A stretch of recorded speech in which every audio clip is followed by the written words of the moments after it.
I'm Uri Mann. This is the Uri Mann Show. On the next episode, we'll talk to my very own father, Dr. Daniel Mann, world-famous plastic surgeon and formerly a prisoner of war in Egypt. He was captured on October 7th, 1973, and was a POW for 46 days. He'll talk about his experience, what it was like to be captured, and how that led to the resilience and the beautiful life that he has today.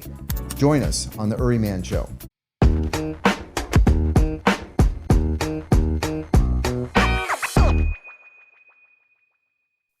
I'm Uri Mann. This is the Uri Mann Show, and today we have an incredible guest. I'm honored to have my own father here on the podcast.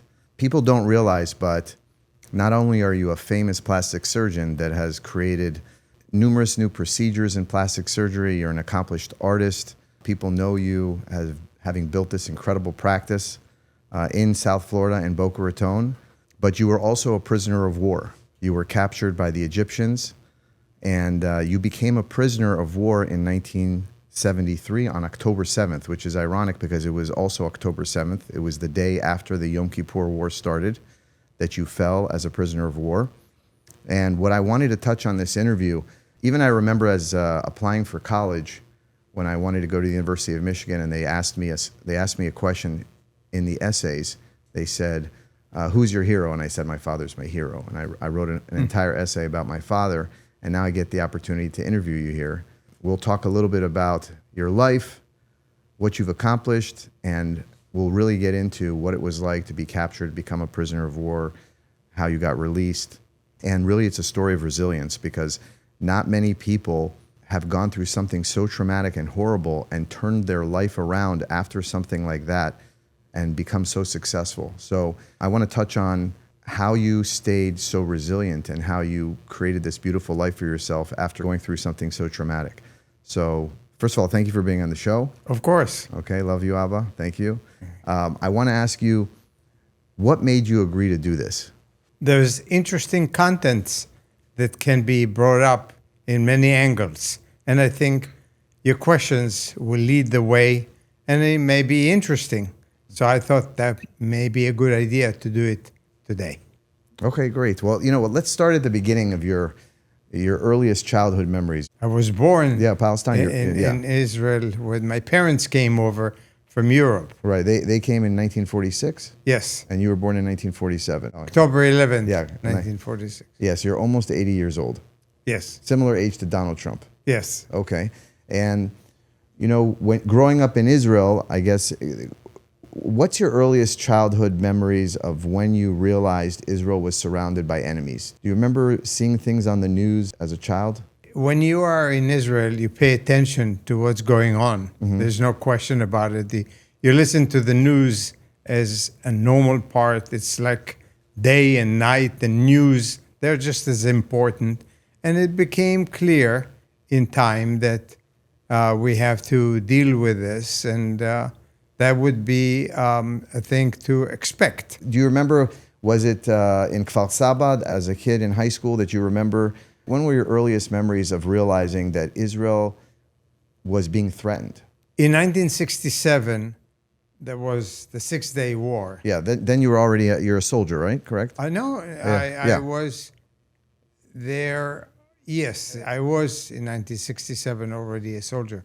But also, as I grew up in Haifa, Ibrahim al-Awal was a ship from Egypt that threatened the Israeli coast, and we lived in Haifa, and I remember seeing it. Mm-hmm. Of course, the Yom Kippur War was much stronger, more significant, because I already completed the army at that time, and that you see different approach there when you're already a soldier. So growing up in the house, you lived a good life. Your father was a doctor. My parents used to have very good life in Europe. Yeah. Until they had the bad life. Right. And my parents, my mother's family was involved in moving rocks in Poland, and there were trains that belonged to the family. There was a lot of important things that their life were involved with. And my father became a physician, also in a special way. So both of them had special life. It was a good life because at a certain point, a bad life came. That's when they ran away from the Nazis. So a good life and then a bad life, but then a good life again when they came to Israel. So they're Holocaust survivors. Your parents, they escaped Poland. They came to Israel. You grew up in Haifa and also Kfar Saba. Yeah. So can you tell me what was your role? At 18, you had to go to the military. Like everyone in Israel, all the men have to serve 3 years. The women have to serve 18 months or 24 months. You served in the military. What was your role in the military at 18 years old?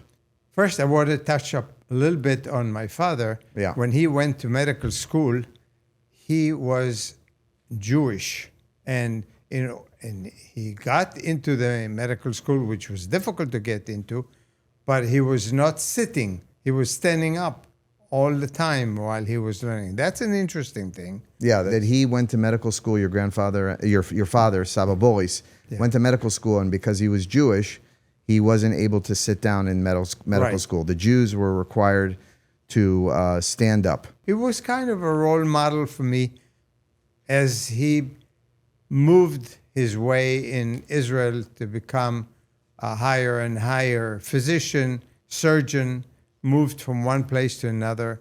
And I grew up. My parents didn't make much money, but it was important for them to have a good education for their children. So both me and my brother, we needed to have good schools. So they spent money in sending me to a good school, as well as my brother. And when I became 18-year-old, I wanted to become a physician, but I had the choice between going to the army or going to school, and I just didn't make it to school, so I went to the army. And that's age 18.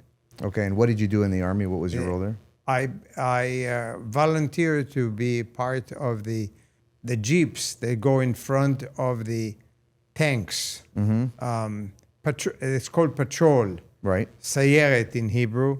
Sayeret Shirion, that was part that I became involved with.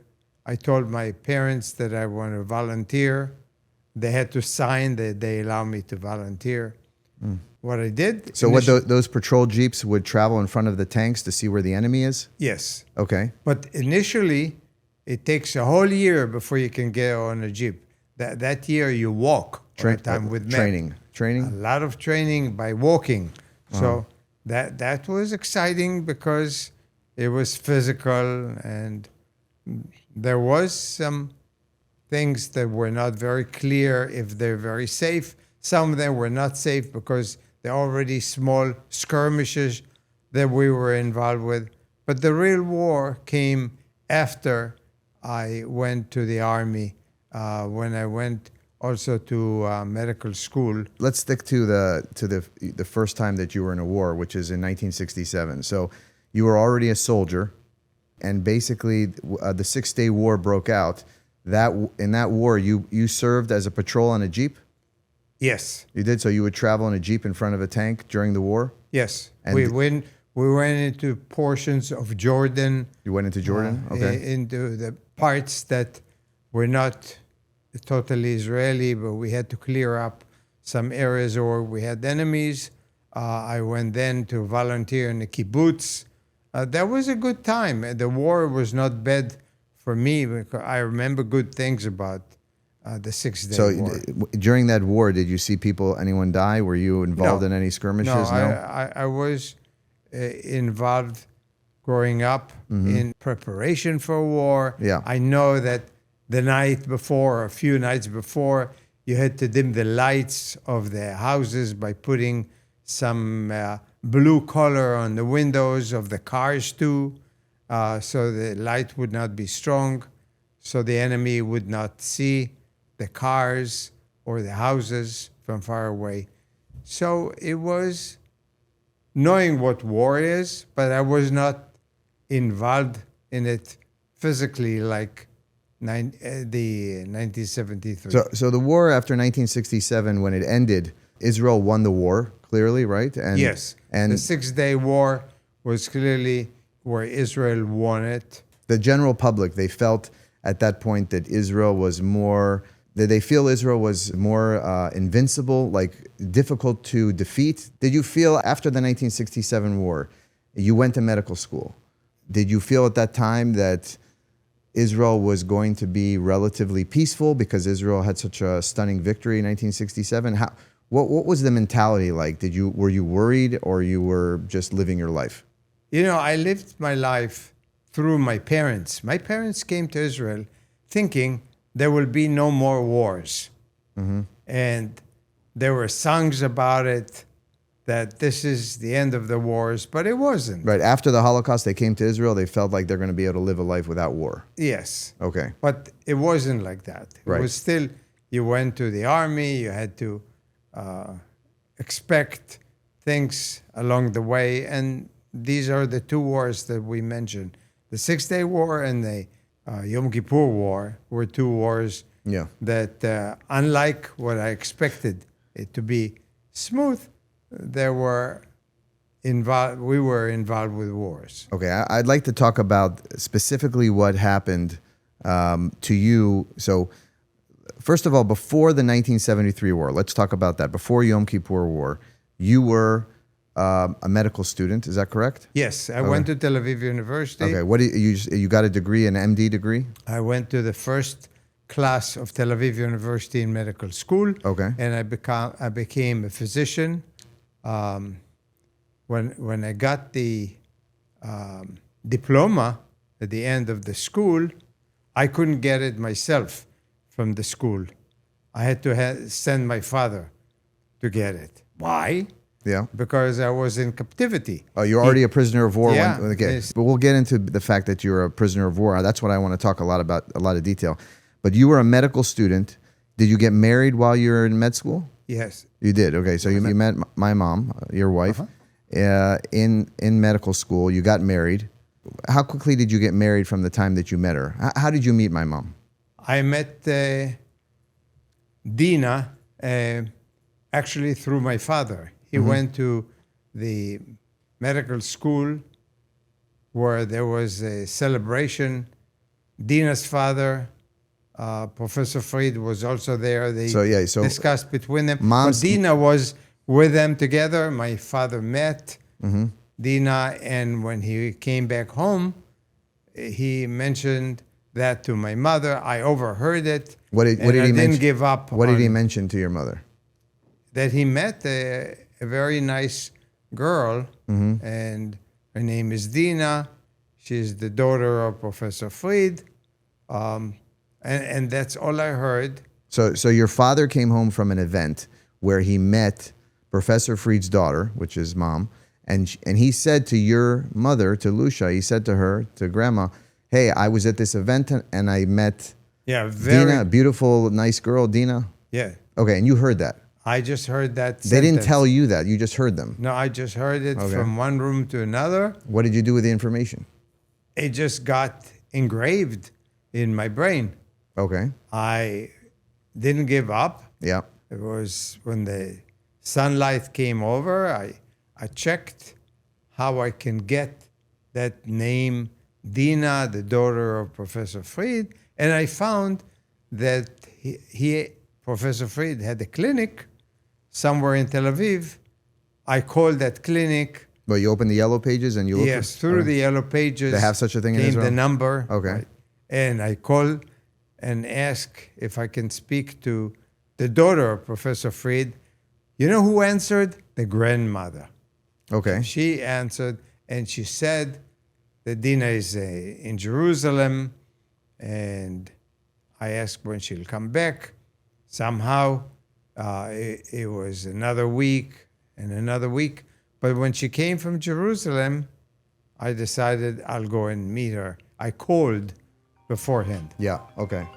So you called and you basically went to their house and met them, or how did you meet her? I called her and I went to her house, went up the stairs, And it was nice to meet her the first time. We were talking, and she asked me if I want to have coffee. And coffee was always, I loved coffee. I went with her to see how she makes coffee. You followed her into the kitchen to see how she makes coffee? Yes, I did follow.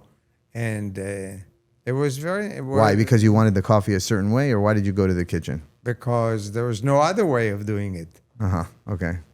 So that's the first time you met Dina. our mother, Yeah. Dina. You actually went to the house and introduced yourself. Yes. Okay. And at that time you were in medical school? Yes. And she was studying in Jerusalem. In Jerusalem. Okay.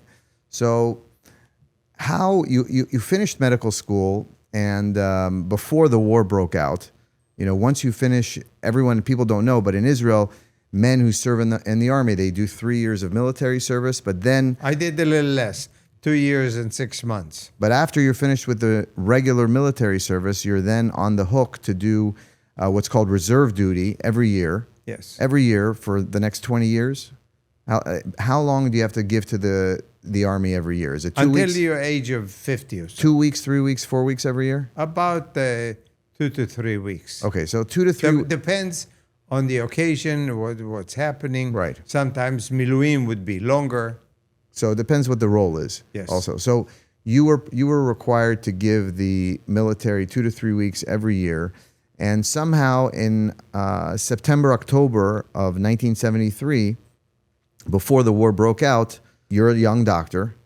Yes. And they assign you to... The interesting thing Yeah. is that there was a course teaching the medical student how to behave in a war situation. It's the first time that I was exposed to this, because I was a medical student. I learned, the regular things, anatomy, clinical studies. Right. I was supposed to learn what regular medical student goes through until he becomes a physician. But here, there was a course of what to do when somebody gets badly injured, even how to intubate. In medical school. That course, right after medical school, before the war started. Is that a course that you did in the army or in the medical school? No, it was part of the army. Okay. So now you got assigned as a reserve doctor. You're now an MD. Yeah. And where did they assign you before? And where was that? That was on somewhere in Israel. Well, everybody No, has where to did they give time. I was giving time by miluim, that means reserve, and I had to become a changing physician. I had to go from one post to another post to relieve another physician who was in that post at that time. So every 4 or 5 days, there was a change of the post along the Suez Canal, and we were facing the Egyptians at that time. So Israel at that time controlled the Suez Canal because Yes. it controlled the Sinai Desert. Today it's part of Egypt. But at that point, they assigned you to a military base that was on the Suez Canal? There was no base, but there were posts. Posts.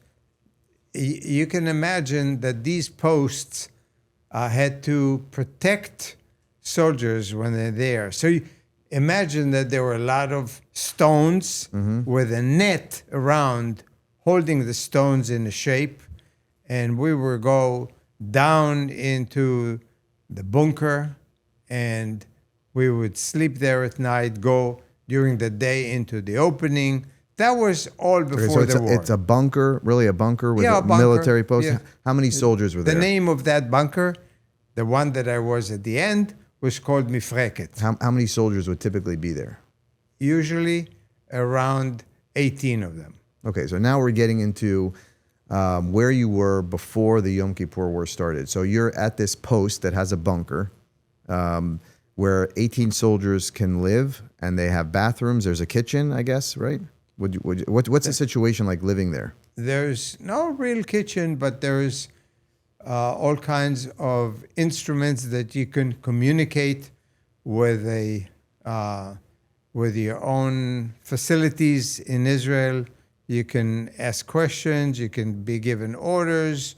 You can talk to. There was even a situation there that I could hear Sharon Ariel Sharon speaking. Okay, but let's talk about this. So you live in this bunker, 18 soldiers, and what are you eating there? Stuff Prepared related food? You're not to- cooking. Prepared? No, Just prepared. no. After Yom Kippur, whatever food was left there to eat, matzot and How long were you supposed to? conserves. How long were you supposed to be at that post? we were thinking that it would be about a week. Okay, so you were assigned to that post for about a week. 18 soldiers are there. How close are the next group of soldiers? Is it miles away?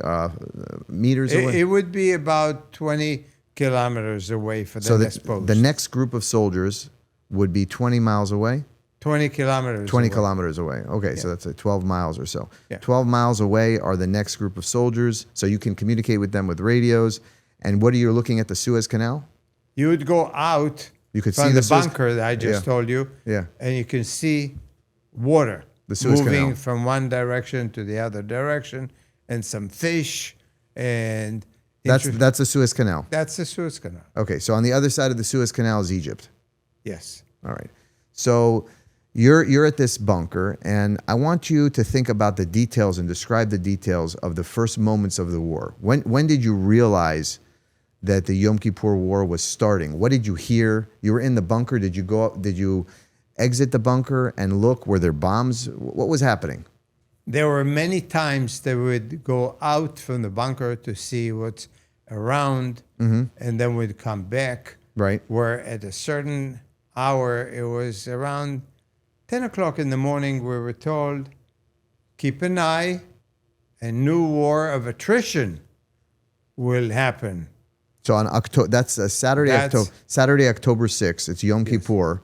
Right. People were praying in the synagogues, Right. and you were in this military post. Right. Were the soldiers around you? They were praying. Were they taking their books? And praying? Some of them were religious. The chief commander of our facility was religious.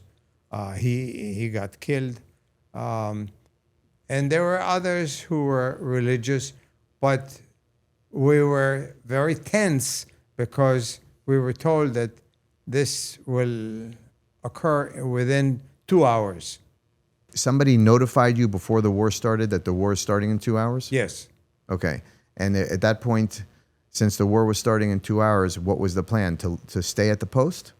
To stay, hopefully, it would be safe, where we can, at a certain point, leave the post and go back to Israel. And that's where the things become what was the worse. first action that you actually saw? Like what was the first action that you saw at the military post? Like when did you realize that the war was there?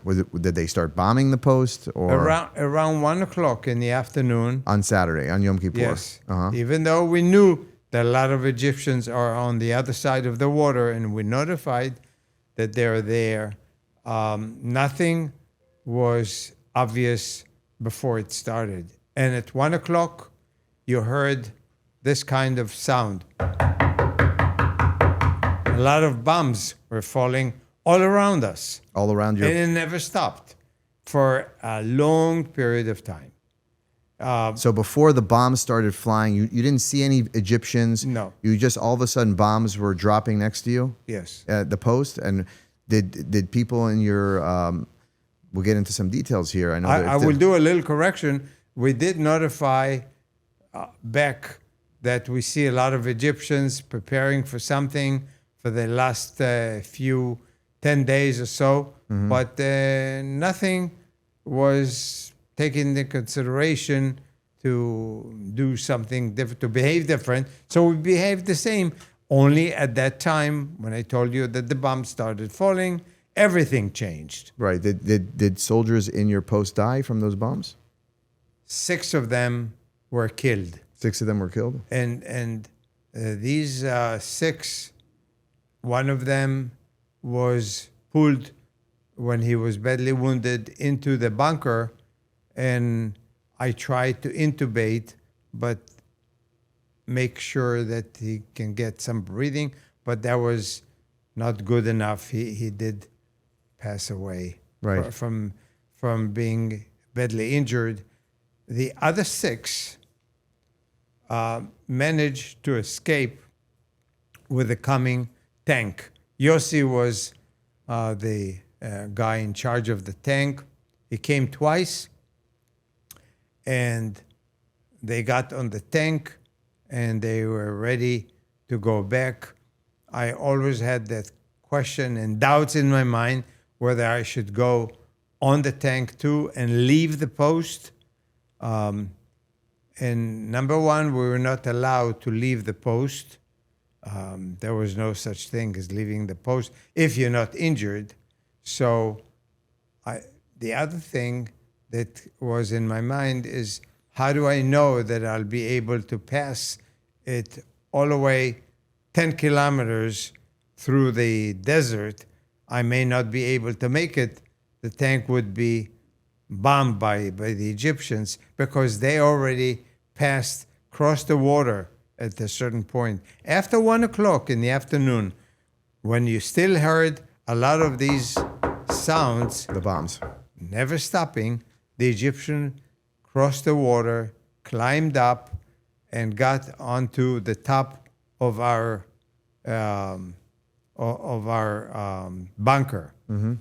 And we were hiding inside the bunker, and they were coming a little bit closer to the opening. Wait, before we get that, so now I realize the Egyptians are now approaching the post, but before they're even close to the post, there was a tank that was coming and offering to take people out back. The injured people. Injured people. And so the injured people got on the tank, they left, and you were left with Six of them. 6 of them. And how many people were you left at the post with? We were left with 6. So 6 people are left. 6 have been killed, 6 Injured. moved outside towards Israel, Yeah. and 6 remained. Okay, so 6 were killed by the bombs, 6 were injured, and now that leaves the 6 of you that are there alive. And you're the doctor, because your role there is really to take care of people as things happen to Not them. only this, Yeah. a day passed, Yeah. we're into the second day, Yeah. so you're talking about now 24 hours. Yeah. You're talking about the next day when you have to do something to save your life, because what would you do? Right. So at this point, the Egyptians had crossed the Suez. They had built these incredible floats to get their tanks over. They crossed the Suez. It's now, the war started on October 6, 1973. That's a Saturday, Yom Kippur. Now we're on October 7th, 1973. You've been at the post for 24 hours of war, and the Egyptians are approaching the post. Is that correct? Yes. By foot, they're coming, or by jeeps, or by tanks? How are they arriving? They crossed by foot. By foot. So They're commandos. They were the commandos. Egyptian commandos. And how many Egyptian soldiers approached the post? How many people? I would think that there were at least 30. 30 Egyptian soldiers. So Yeah, we were 6 of us in the bunker. The interesting thing, we're sitting in the bunker, comes the next day after Yom Kippur, about 10 o'clock in the morning. I know because I had my watch on. I could hear them speaking one to the other in Arabic and actually taking our food, using our food to eat. So we could hear them speaking. And So wait, you were hiding in the bunker? yeah, Okay, and where were you hiding that they wouldn't see you? it was dark on the bunk bed. Mm-hmm. I was with the other 5 soldiers. I was looking for a place to hide, but also let's use the little bit water that we got left with to drink. And then we were tired, 24 hours. Let's use the amphetamines, because I had few amphetamines, and I was giving them the water with a jerrycan. Some of the jerrycans were now dry because they got ruined by bullets that the Egyptians were shooting. They got into the place where the jerrycans were in the front portion of the bunker. So now I'm giving them the water, the amphetamines, and let's think of how we can escape from here, Right. and save ourselves. But in the meantime, you're hiding in the bunk beds? Yeah. In the dark? Yes. And where are the dead bodies of the soldiers that were killed? Some were inside the bunker and some were outside. And we couldn't go outside because there were Egyptian soldiers outside. And the Egyptians, so you hear them speaking, and they're eating the food that was at the post, the Egyptian soldiers, the commandos, and you're hiding in the bunk beds. And then what happens? Did they discover you? What's the next? How did you end up? Well, you have to plan it so it will be successful. Successful means that you can get out of it alive. At a certain point, What you're saying you're planning. I have to plan to escape or to hand yourself over to the soldiers. probably to hand over to become a POW. Right. But how do I do it without being injured? So you realize that you're most likely going to be captured because there's 30 commandos there, and there's a very good chance that you'll become a POW, a prisoner of war. Yes. Okay.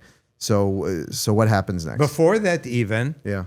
I could speak on the wireless, and I could hear Sharon speaking, and he says, Prime Minister of Israel, Sharon. yeah, Sharon. Okay. Yeah. And he actually spoke to us, and I told him that Because he wasn't the that prime minister situation then. that you just yes. He wasn't the prime minister. Was he a general? Was he the prime minister then? Sharon, Ariel Sharon. No, he was a general. As a general. Okay, so he was General Ariel Sharon. Later, he became Right. prime minister.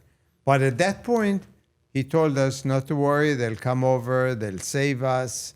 And with that, couple more hours are passing, and I'm still hiding with the Uzi. That's the gun, that my personal gun, was with me on the bed, on the bunk bed. Mm-hmm. And I wasn't sure how to behave if they'll come into the bunker, because there's no point of shooting them, because there are many of them, they'll shoot me. But I thought that if they will shoot me, You're outnumbered. or Mm-hmm. if they'll torture me, I will not live much longer. I'll kill myself so they don't torture me if they start torturing me. But what happened is they were eating our food, and then they decided to go inside the bunker and inspect what there is. But there was dark in the bunker that I told you before.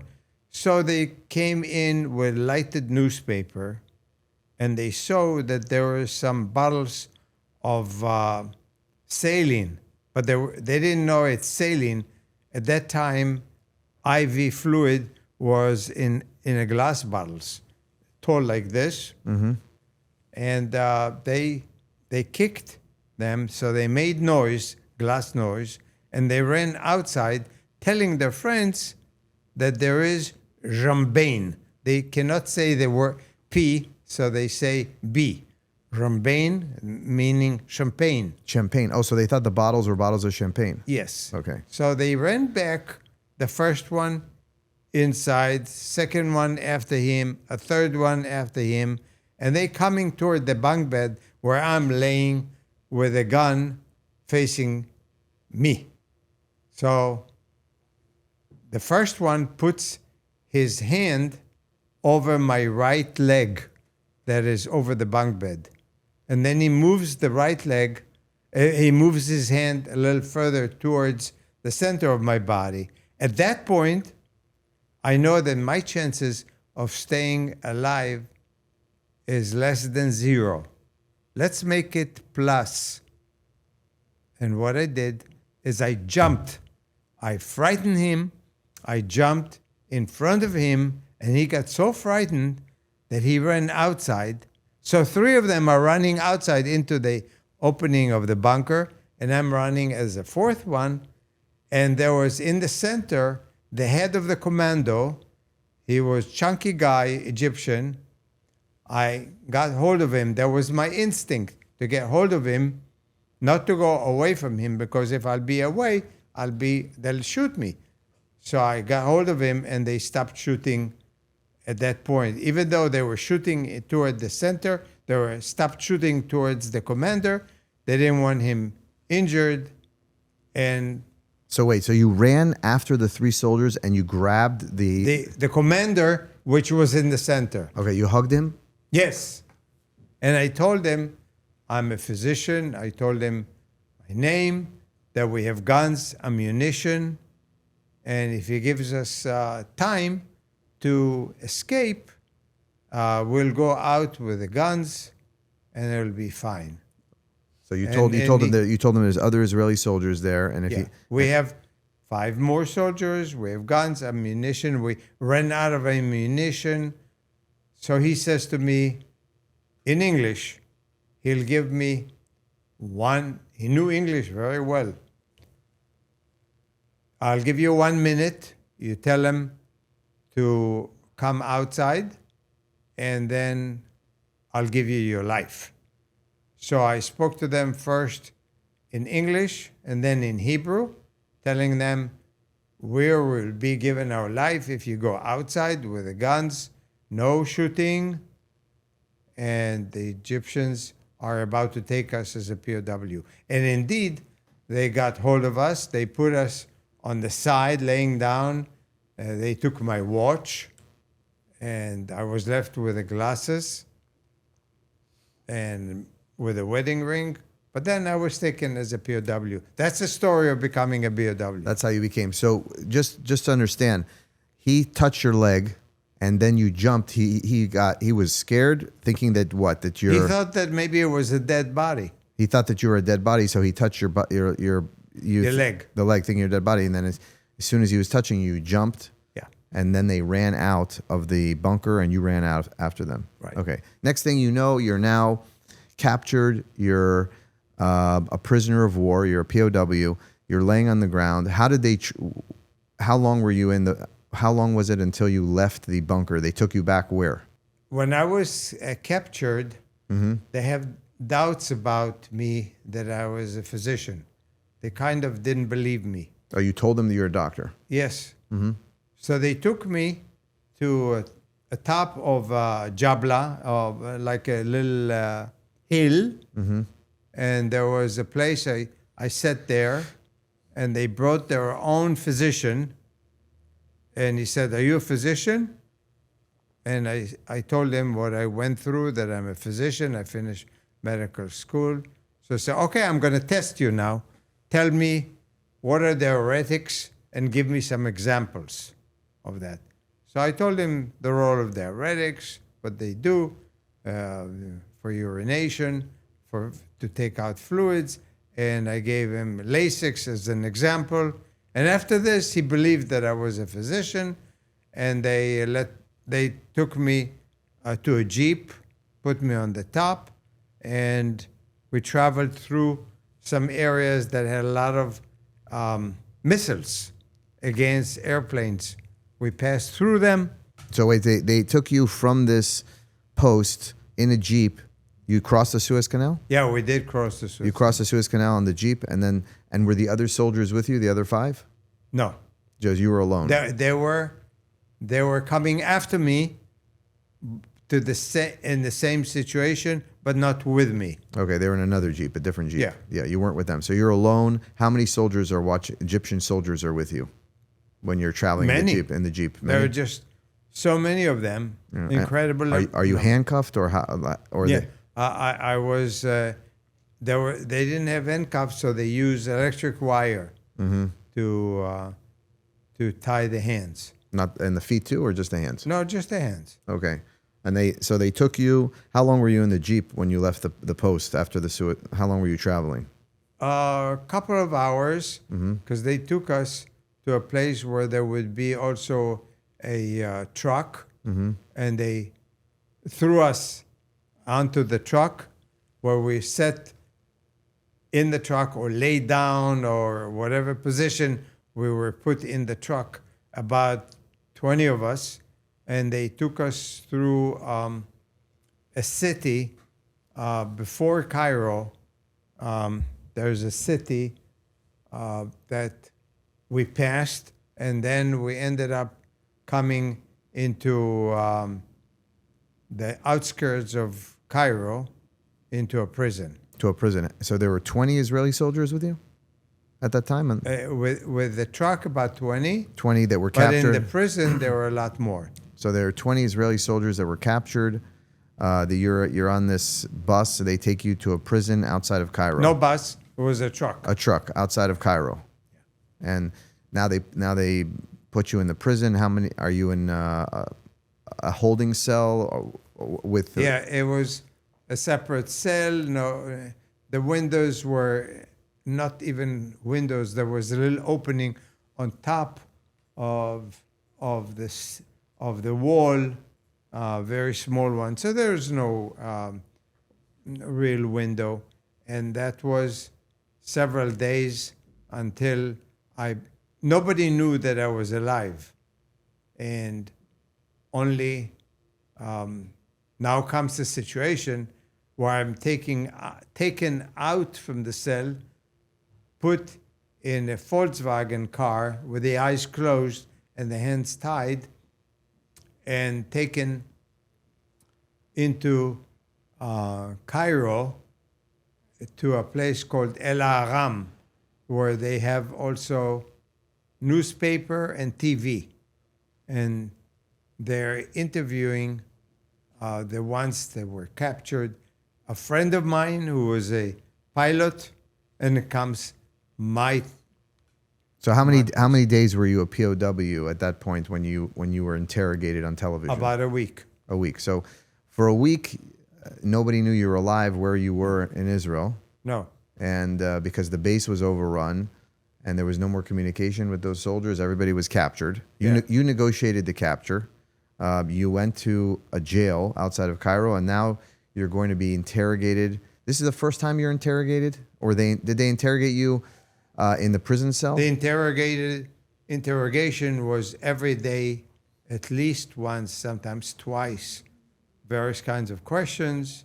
But the significant interrogation was coming up where I was told that I'm going to talk to this huge machine. That huge machine, bigger than a refrigerator, at that time was a TV camera. Mm-hmm. They didn't have TV camera like we have today, much bigger. They told me that I'll speak to this. Mm-hmm. And when I started speaking, it was in Hebrew, questions in Hebrew, lots of questions. A friend of mine who was next to me was a pilot.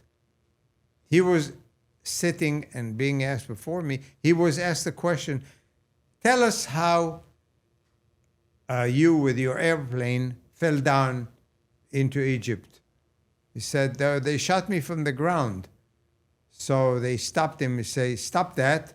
I want you to say that another pilot through an airplane, an Egyptian airplane, shot you down. It's like more honorable. And he lied. He said, yes, another airplane shot me. I guess they didn't like his answer because they wanted the general public to hear that an Egyptian plane had shot down his plane. Right. But that didn't happen. And he just lied to accommodate them. He knew how to behave in captivity better than me, who never was exposed to it. I was exposed to this machine, and they told me to talk to it. At the beginning, I had doubts, but then I went through fluently with something like half hour of interview. Interestingly, this interview was in Hebrew, was transmitted to Jordan. And people in Israel could hear it, and they say here there is a Israeli POW was caught by us, and the headmaster of my school heard it, and he pressed on the tape recorder and taped this interview. Wow. The first time, and as soon as it's finished, he dialed my father's phone number and he said, your son is alive. I just heard him. Amazing. So the headmaster of the school that you went to heard the voice, said that's Dr. Daniel Mann. Yes. He's a prisoner of war. He recorded the conversation, you being interviewed in Hebrew, and then he called your father to tell your father that you're alive. Yes. The interesting thing that this recording is with me on the iPhone for more now than 50 years. Wow. Whenever somebody wants to hear the recording from prison from El Aram, I have it. It's like 20 minutes in Hebrew. But the interesting question is the last one that comes during the interview. They asked me, do you think the Israeli army can always win? And I answered this way. I knew that the other friend of mine was lying. I'm not going to lie, but somebody will listen to this interview, so I have to say it the right way. I said, there's nothing eternal in this world. Nothing eternal in this world. So you gave, And that was the end of this interview, which I have it with me. so at that point, and so you gave a political answer saying, "Hey, nothing is eternal." Then you went back to prison. Yes. How long were you a prisoner of war? 46 days. 46 days. Interrogation every day. The last few days, the chief, the minister of war, Egyptian war, he came to speak to all of us. We were 300, supposedly 320. There were less because some were in the hospital, couldn't move. They were injured. 320 Israeli POWs Yes, that were captured by Egypt? Yes, he came to speak to us. He said that they came to an agreement with Moshe Dayan, and he warned us that Moshe Dayan wanted to break into the prison to release you guys, but I'll tell you, if he would do so, you would not be alive now. So it was obvious that what he meant could happen, and luckily we were released day after day. Yes. And came back. Let's talk about your time being a prisoner of war. How were you treated, and did they give you enough food and water? Initially, there was no food and hardly any water, and they gave us half a potato with salt because they said that their physician told them that we need to get the salt back because we shouldn't lose the salt. But it was not in good faith.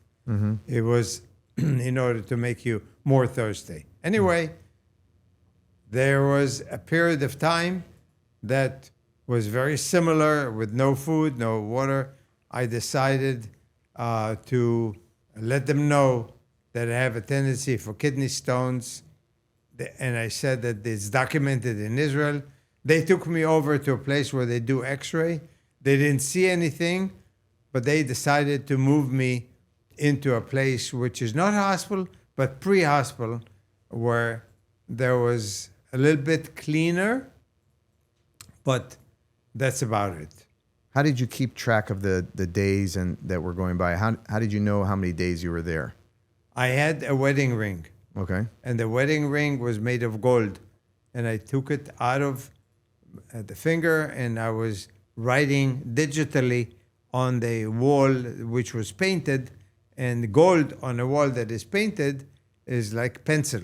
You can really write the date and how many days you're there. So you somehow kept they didn't take away your jewelry or your watch? They took everything away, but they gave me the wedding ring back, and I was hiding it in the rubber of the underwear, and it didn't get lost. And the only time that it was lost was in Morrisania in New York when I was a resident. It was lost in one of my surgical clothes. So you were keeping track of how many days you were there by writing on the wall? Yes. Okay, and what kind? Did you lose weight while you were there? I lost weight. How much? Significant. Yeah. About 10 kilos. 20 pounds. About so. Okay, in 46 days. So you really were not provided enough food. Did they? No. Did anybody? Was there any torture, mental or physical torture? I prefer not to talk a lot about it because I forget about it, and I want only good things to remember from that time. But certainly, just being in that environment is a mental torture, and there's more than that. If you misbehave you'll suffer.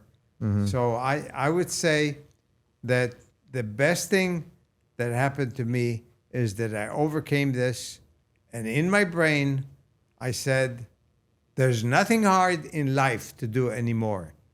I can do anything. And So it gave you, you're saying that since you survived this, it gave you the resilience to be able to do anything. right. Oh. But some But things, can I want to ask you, and you don't have to answer this, but was there physical torture? there was some physical torture, Okay. and there was mental torture. One of the mental torture was my wife, Dina, was pregnant, and one of the investigators told me that I'll come back home when my son will have bar mitzvah. Well, And that was yeah. a mental torture for me. I said, this one I'll overcome, and it probably is wrong. And it was wrong because I was released at 46 days. So mental things like this do occur once in a while, but I can overcome bad situations. For instance, I had to wait for a certain amount of food that would come, very small amount of food, pita and something else. It would come after the light through the small opening in the cell would come to a certain point. Then I will receive the pita with something. So how do I wait for that point? I didn't have any of the clothes that I could take apart. So I used to pull one of my eyebrow, and I put the eyebrow between the fingers, the index finger and the thumbs, and I was trying to make a knot in the little eyebrow hair. And sometimes I would be successful in achieving this after half hour. And that's the half hour that I would get the food. Okay, so you were practicing making sutures with your own hairline. Yeah, With knots. your with knots with your own eyebrows. Yes, And of course, mom was pregnant with me. yes, While you were a prisoner of correct. war. And Yes. there was no communication with her, no phone. No phone. I only wrote letter when they said write a letter home, but the letter would never be sent home. Right. They only read it. So that's a mental torture. There are a lot of things. They are also physical, but Did they let you shower there? no shower. No showers at all? No, 46 days? no. No showers. And so you couldn't hear any showers, and you basically didn't know about showers. There were Well, they actually the guards at the prison, they would take a shower in the middle of the court where they had their base, so you could hear their voices in the shower. But we had hardly any water to drink. It was made more difficult when you heard the shower. Sounds like taking a mental shower, torture. and you're not drinking. Yeah, you can't. You don't have water to drink, but you hear the water running. It's mental torture. Yes. Yeah. Okay, so you're there for 46 days. Do you have any recollection, any other memories of things that happened? Were there any guards that were nice to you? Yes. Yeah.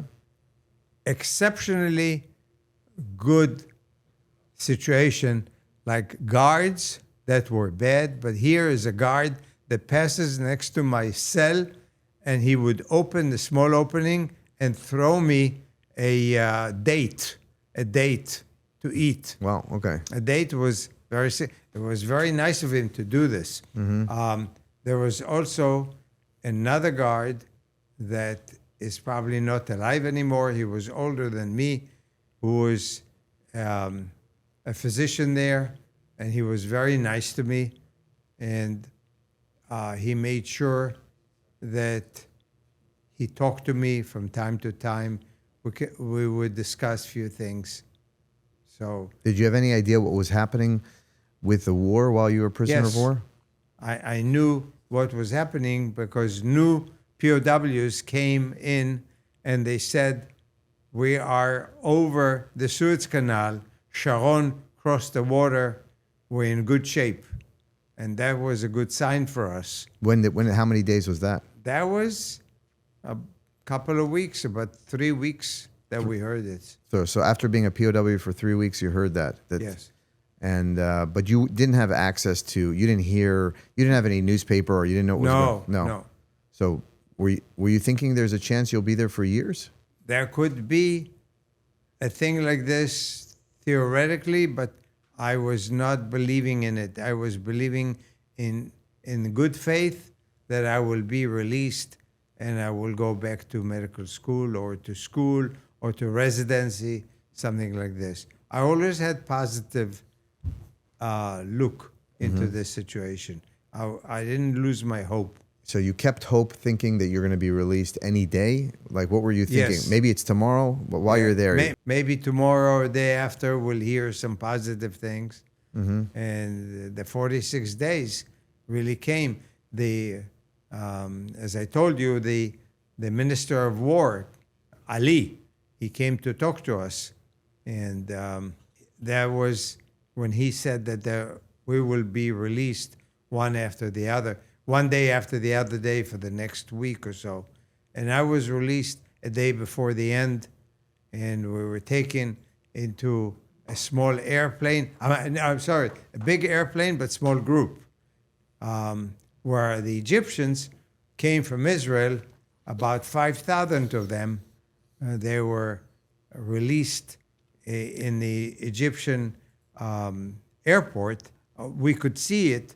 We were taken, about 6 or 7 of us, in the Red Cross airplane from Switzerland, and flew over the Sinai and landed in Ben Gurion Airport.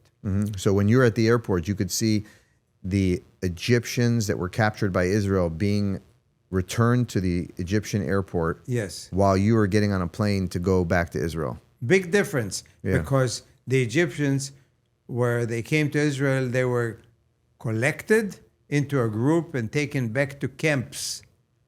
Where when we came to Israel, the airplane landed, Golda Meir went up into the airplane, and there's the Prime Minister of Israel, Golda Meir, came up. Came to visit, and the family. I met Dina and the family shortly after I landed. Yeah, we have a photo. There's a photo of you getting off the plane with other POWs, including the navigator, the other pilot, and your brother, Michael Mann, was doing security at the airport by coincidence. So he was there. He was allowed to be also there. He's in the photo. Also in the photo. Yeah. So Golda Meir came to the plane to say, to thank you for your service. Yes. Incredible, the Prime Minister. Yeah. And you returned to Israel, and just going back a little bit, when you found out that you're going to go back to Israel, how many days until you got on a plane? When the Egyptian general came and said, hey, we're going to be trading POWs, the Egyptian it took about 8 days. 8 days. So 8 more days you were in the prison in Egypt. Yes. Until you flew back. Yes. Another, more than a week. I remember that there were interviews on television. There were some photos taken of you while you're being held as a prisoner of war. Yes. And those somehow ended up being posted in Israel for families to come identify who was a POW. Yes. And do you remember when those photos were taken? Where there was a camp? Yeah. I remember at the beginning, the first day or to 3 days, they took a lot of photos of all of us. And I know that these photos were released in Israel because they were sent over, and the families were having a hard time. Some said, oh, this is my husband. Somebody else say, oh, this is my family. The photos were not clear, but the photos were sent over. Yeah, so I remember Mom would tell us that at the Central Command in Tel Aviv, they posted all of these photos of the prisoners of war from photography that had been taken of soldiers as POWs, and there were families fighting over the photos because people wanted to believe that their husbands and sons, that their fathers were alive. They wanted to believe that. And so they would see these photos, but there were many clear photos of you. And in fact, in the movie the recent movie on Netflix about the Yom Kippur War, there's actually video footage, and it shows you, which, from when you were a prisoner of war. I just want to make Yeah. one point very clear. Yeah. Being there, being caught, being there for 46 days, not even injured, being able to leave the place and go back to life, you have to become better. You have to develop a lot of good things because you passed the worst thing that you could potentially go through, but you didn't. And that gave me a lot of hope, a lot of direction. I could learn things very fast because nothing was difficult. I had to learn medication names. I had to go through residency in the United States. All these things were new things that I got used to quickly and was able to, because of this situation that it was a disadvantage, only advantages came. Now you have to be better and show that you can because you overcame all these difficulties. Right. So in a way, this resilience that you have that allowed you to become this incredible plastic surgeon, husband, father to 3 great kids. Right. I'm one of them. Yeah.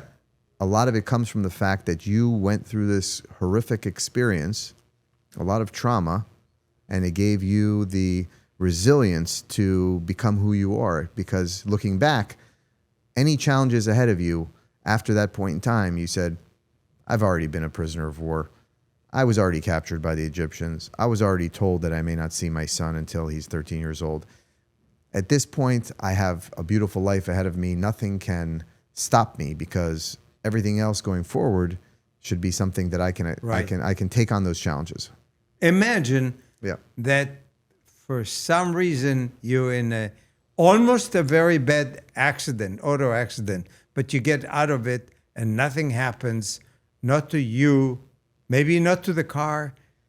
Wouldn't you become a better driver afterwards? Because you already saw what can happen. Mm-hmm. Now is the time to do the best. Mm-hmm.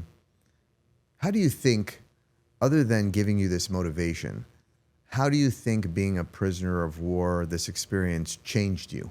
It made me more able to understand that I was given a special opportunity to stay alive and do the best out of it.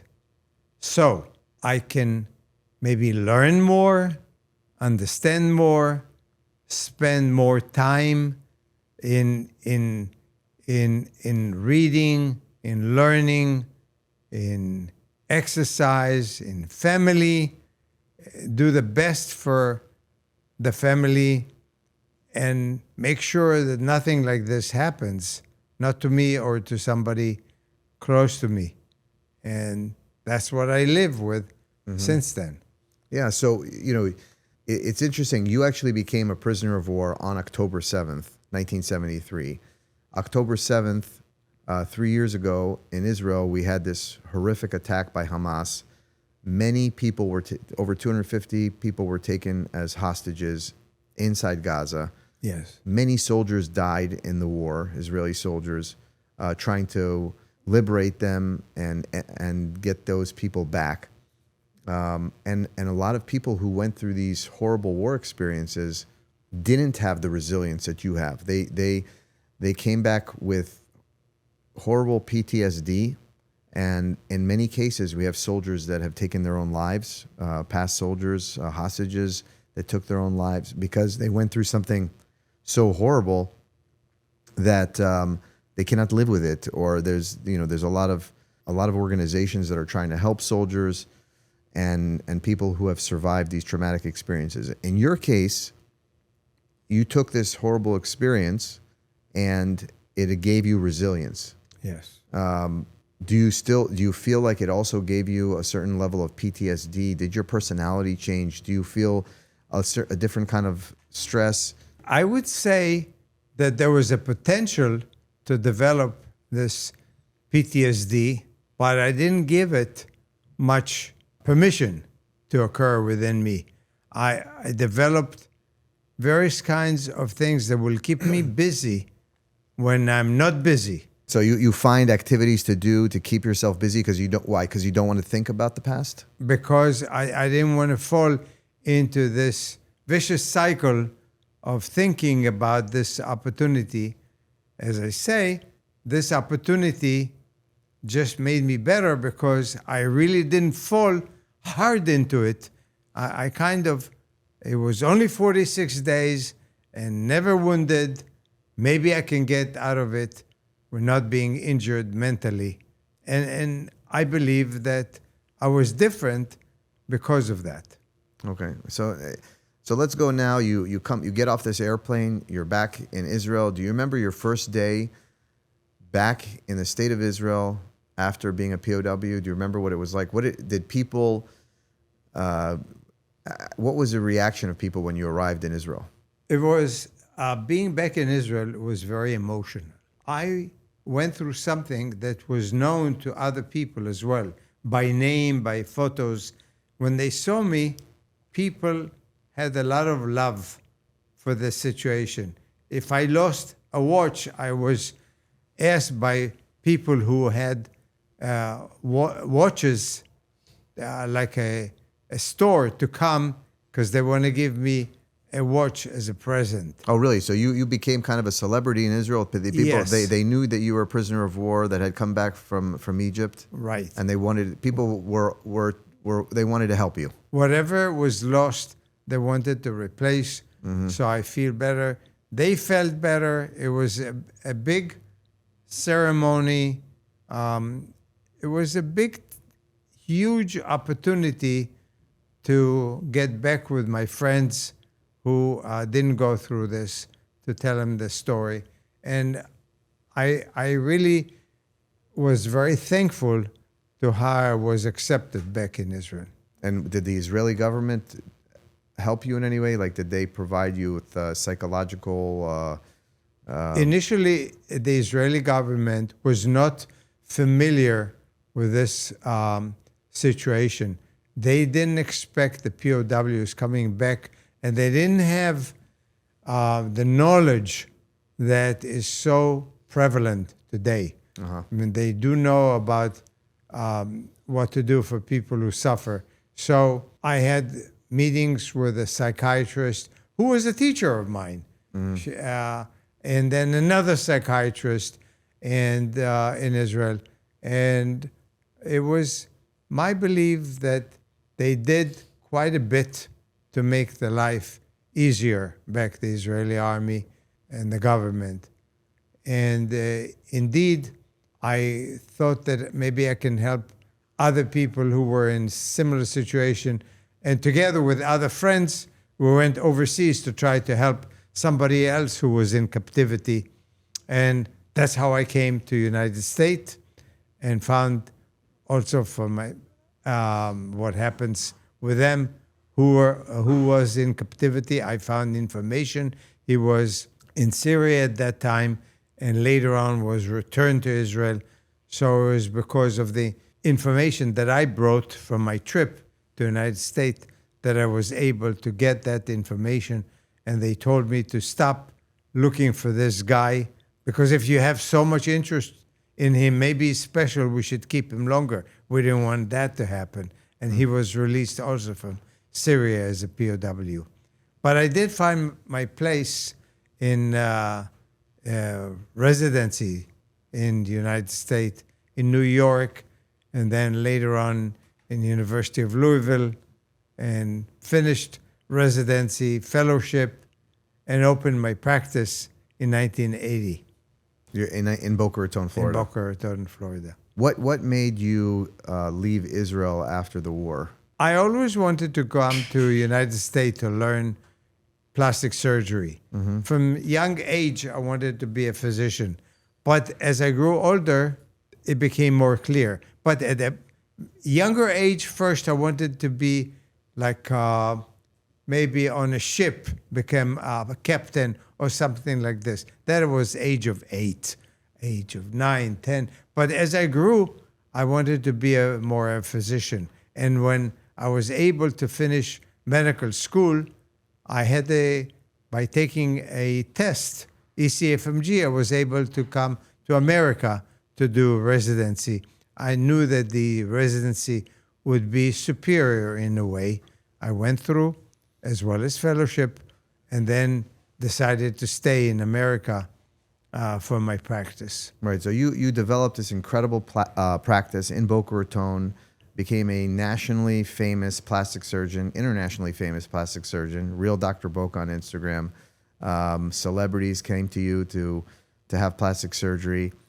During this time after the war, living in the United States, did you stay in touch with any of the soldiers that fell and were prisoners of war with you?